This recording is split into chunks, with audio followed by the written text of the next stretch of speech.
January 9th, 2024. 13-year-old Ziyah Harris stepped off her school bus in Detroit, Michigan. She never came home.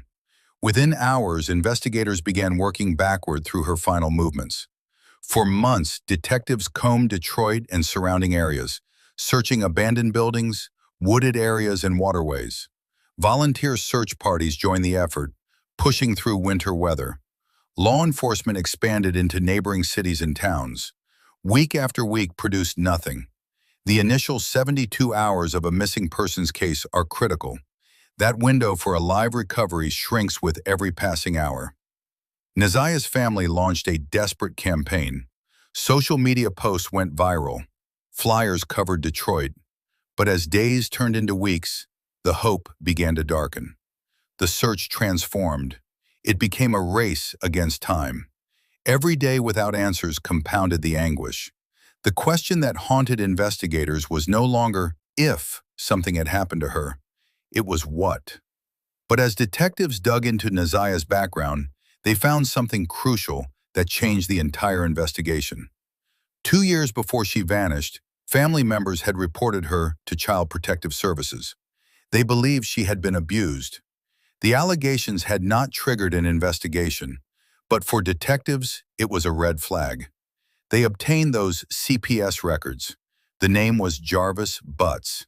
He had been accused of abusing Ziyah when she was 11. In February 2022, Ziyah's great-aunt Janelle was told by Shannon, Ziyah's aunt and Jarvis's girlfriend, that Jarvis had been touching Ziyah and 2 other children inappropriately. Janelle knew what Jarvis's history meant. He was on the sexual offender registry.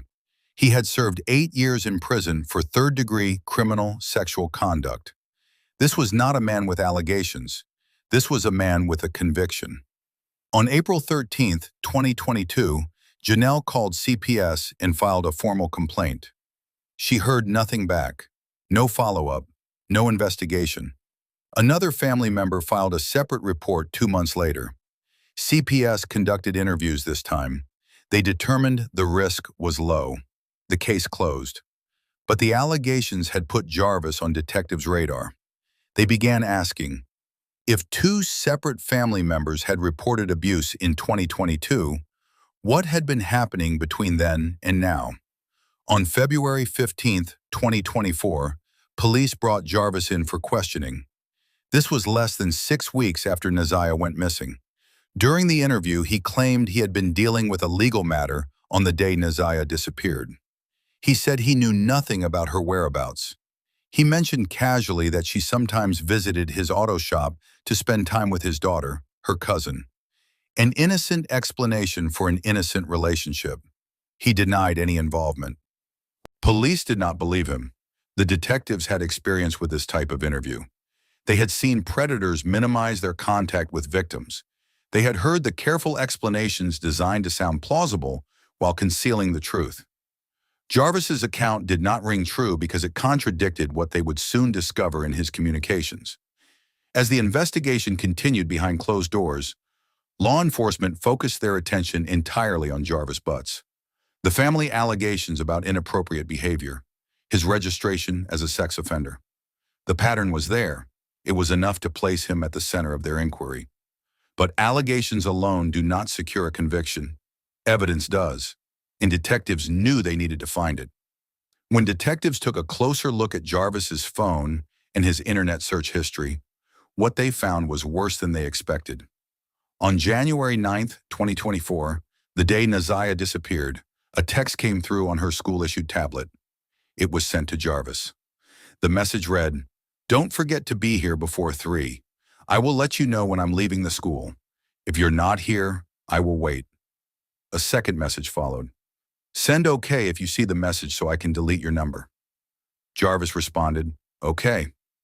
Those 3 words would help prosecutors build their case. Those 3 words and the context around them revealed something profound about the nature of the relationship between Jarvis and Ziyah. She was clearly worried about being seen with him. She wanted to delete evidence of his number from her phone. She was coordinating a secret pickup. A 13-year-old girl was taking precautions to hide contact with this adult man. Those texts directly contradicted what he had told police in February. He had claimed he had not seen Ziyah since late December or early January, only at her grandmother's house. He said he could not remember the last time they had spoken. When asked if they were supposed to meet on January 9th, he said no. When asked why she would have his number saved, why she would be texting him at all, he said he had no idea. But he was lying. Once detectives realized that, he became their prime suspect. The lie was not a small inconsistency. It was a fundamental contradiction of his entire account, and it suggested he knew exactly what happened on January 9th. They tracked his cell phone location on January 9th. The phone moved from Detroit, near his auto shop, to Ypsilanti around 4 p.m. The timing was significant. Ziyah's message had said to pick her up before 3 p.m. By 4 p.m., the phone had traveled 40 minutes away. When they interviewed Jarvis's sister, she told them she had seen him at the shop that day with a little girl. The description matched Ziyah. When she asked who the child was, he said it was his girlfriend's niece. A simple explanation. But it was an explanation he had not mentioned to police during his February interview. It was an explanation he had not volunteered. It was an explanation that emerged only when investigators began pressing him with the evidence. It was only after Ziyah went missing that Jarvis's sister understood. That girl was Ziyah. Another witness confirmed the same account. A woman whose mother's car Jarvis and his business partner Cordell were working on that day saw them at the location in Ypsilanti. Jarvis introduced the girl as his niece. She was quiet. She did not speak much. Nothing about her demeanor seemed distressed. Nothing seemed unusual. But that is often how predators operate. They put on a performance for witnesses. They maintain the appearance of normalcy, even when they are actively committing crimes. From there, his phone traveled back to Detroit, back to the auto shop. That evening, Jarvis checked into the Park Crest Motel. The next morning, January 10th, he checked out around 12:30 p.m.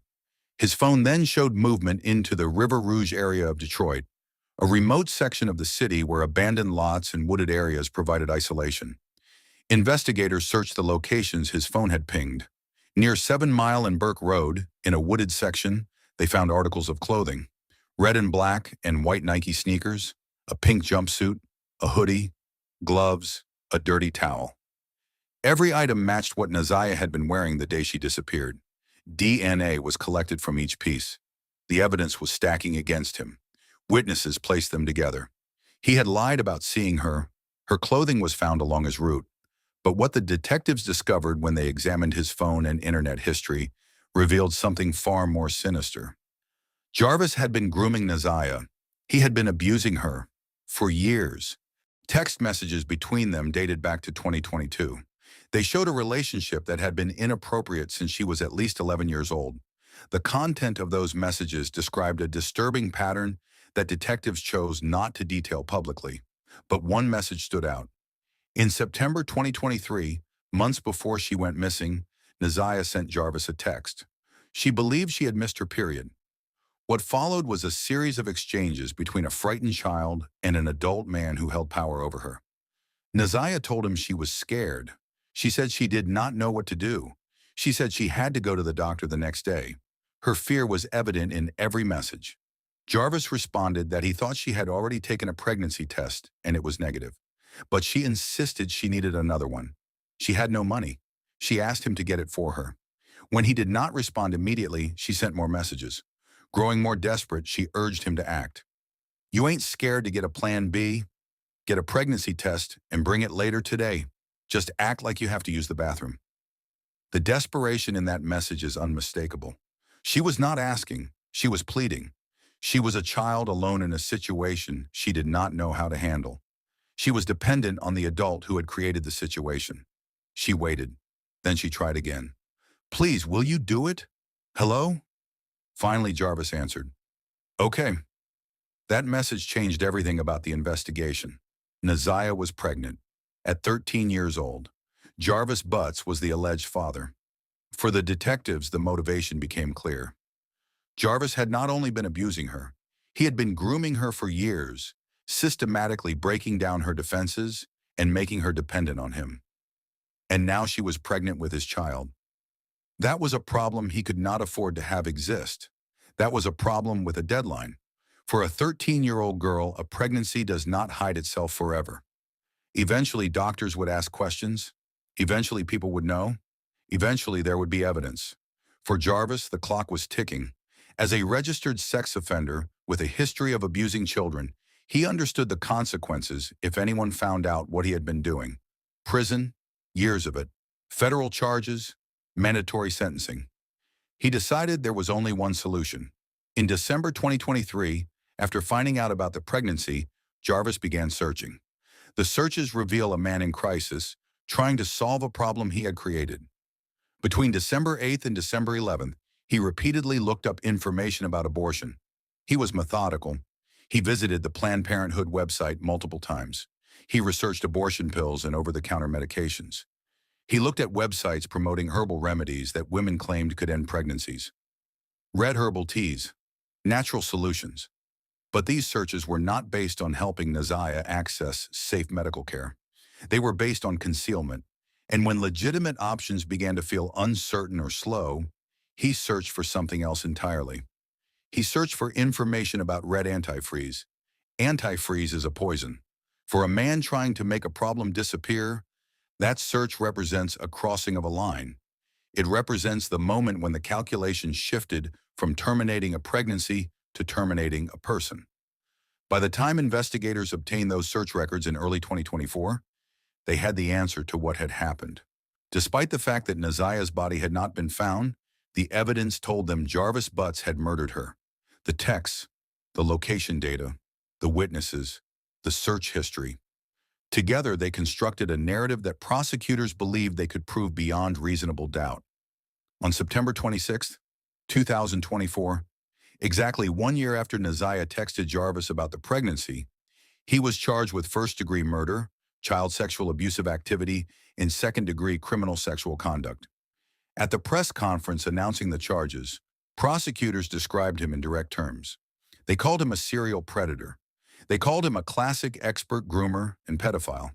They explained his method. He cultivated relationships with women in order to gain access to the young girls and their families. A prosecutor stated, "He groomed and preyed upon Ziyah with expertise. We will prove that he killed young Ziyah after he found out she was pregnant at 13 with his child."